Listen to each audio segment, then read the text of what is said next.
Hello guys and welcome back to the channel. So today we'll be going over a really interesting topic. Who are the best rappers for every subgenre of rap? This is actually the part 2, but if you haven't seen the part 1, do well to check it out. And if you're one of the real ones that saw the part 1, indicate by dropping a like. So without further ado, let's jump right in. So we're starting off with pop rap. Pop rap is a subgenre of hip-hop that blends rap with pop music elements to create a more mainstream, radio-friendly sound. It's one of the most commercially successful forms of rap because it's designed to appeal to a wide audience beyond core hip-hop fans. It is known for its catchy beats that borrow from pop, dance, R&B, or even rock.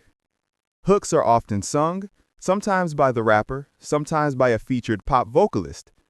Its lyrics are light, accessible, and focused on universal themes: love, partying, success, heartbreak, fun, rather than heavy street narratives. The best rapper in this subgenre has to be Drake. No one has found the balance with making commercially successful records while remaining respected among the core hip-hop fans, like he did. So for that, he deserves to be the number one. Honorable mentions go to names like Nicki Minaj, Nelly, Ludacris, Lauryn Hill, and more. Next up is jazz rap. Jazz rap is a hip-hop subgenre that blends rap with jazz instrumentation, samples, and rhythms. It emerged in the late 1980s and early 1990s when rappers and producers started pulling heavily from jazz records to create a smoother, more sophisticated sound. It uses actual jazz instruments or samples from classic jazz records. It's still hip-hop at the core, but often looser and more laid back than hardcore rap. Its lyrics are more thoughtful or socially conscious, often touching on identity, culture, or abstract ideas rather than just street narratives. Usually with a smooth, soulful, and sometimes experimental mood. The GOATs here have to be A Tribe Called Quest. Their album titled The Low End Theory laid the blueprint for jazz rap we see today. Artists like Kendrick Lamar, especially because of his work on To Pimp a Butterfly, Mac Miller, and more. Moving down to rage rap, often just called rage, is a modern rap subgenre that blew up around 2020-2021. It's characterized less by lyrics and more by its production energy and vibe. Its beats are driven by distorted, synth-heavy EDM, trance-inspired instrumentals. Lots of high-energy, looped synth melodies and booming 808s. Think video gamey or futuristic sounds. In this subgenre, rappers usually deliver short, catchy flows or repetitive hooks designed to hype up mosh pit energy rather than deep lyricism. It's aggressive, fast-paced, and chaotic, meant to pretty much make crowds jump. The biggest here is Playboi Carti. When Whole Lotta Red dropped in 2020, it pretty much set the aesthetic of what rage rap is going to be. Rappers like Trippie Redd, Yeat, Ken Carson, Destroy Lonely, and Mario Judah all stand out here. The next subgenre is coke rap.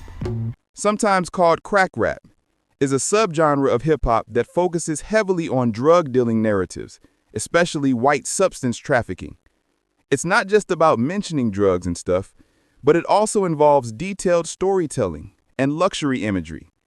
It's usually lyrical, sample-heavy, and gritty. The OG of this subgenre is none other than Clips, particularly Pusha T. He's one of those rappers has built untouchable discography by rapping about the same thing over and over, but somehow it never seems to get old. Names like Freddie Gibbs, Benny the Butcher, Conway the Machine, Westside Gunn, and more. Moving down to luxury rap. Luxury rap is a subgenre or style of hip-hop where the focus is on wealth, high-end fashion, art, fine dining, and elite lifestyle. Basically rap music about the finer things in life. Instead of the gritty street tales and lyrics about hustling that are used in trap music, luxury rap leans into sophistication and opulence. It's the flexing subgenre of rap. It is often delivered with elegance, wit, or clever wordplay. Less aggressive than gangster rap, more about painting a picture of a lavish lifestyle. Its smooth production and soul samples can make you feel like you're in a five-star hotel, even if you're not actually there. Many rappers are known to constantly boast of their luxurious lifestyle in their lyrics, but one name stands out for me, and that is none other than Rick Ross. He can make a full track talking about his watch collection and how many cars he owns and still have you hooked, and his delivery seems to suit it perfectly. Honorable mentions go to Jay-Z, Pusha T, Kanye West, A$AP Rocky, and more. And now down to experimental rap. This is a style of hip-hop that pushes boundaries, deliberately breaking away from traditional rap structures, beats, flows, subject matter. It often uses unconventional sounds, distorted and dusty beats, abstract production, noisy textures, and unusual samples. Flows and rhyme schemes may be irregular or abstract here. The GOAT here is MF Doom. Where do I even start? His dusty beats, unorthodox samples, his unusual lyrical themes, and his whole persona that didn't match that of other rappers in his time. Doom was ahead of his time, literally. Names like Death Grips and Earl Sweatshirt stand out here. Now down to alternative rap. This is a broader umbrella for hip-hop that doesn't fit neatly into the mainstream or traditional mold. It includes artists who blend rap with other genres, like rock, jazz, electronic, indie, or focus on unique storytelling, themes, or aesthetics. It stemmed from experimental rap, but is now getting more mainstream success than its parent subgenre.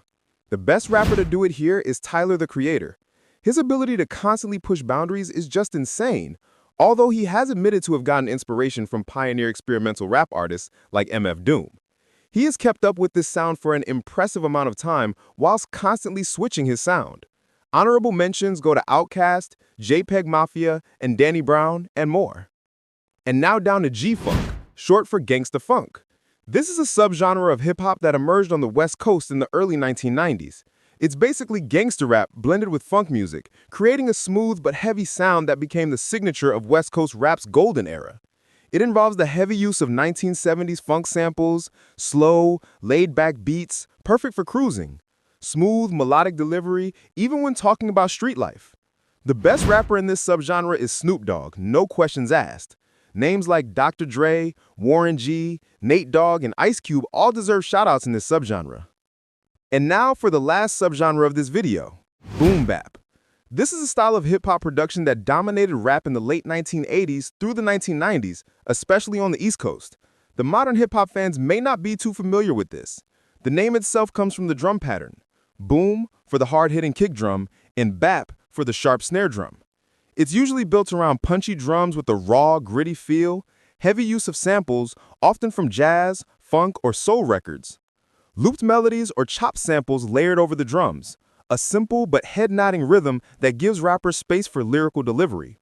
Artists and producers known for boom bap include DJ Premier, Pete Rock, KRS-One, Nas, and Wu-Tang Clan. But for me, Wu-Tang are the standout MCs of this one. So that's it for this video. Make sure to like and subscribe if you enjoyed it, and don't forget to express your opinions in the comments if you agreed or disagreed with any of my takes. So bye for now, and I'll catch you in our next video.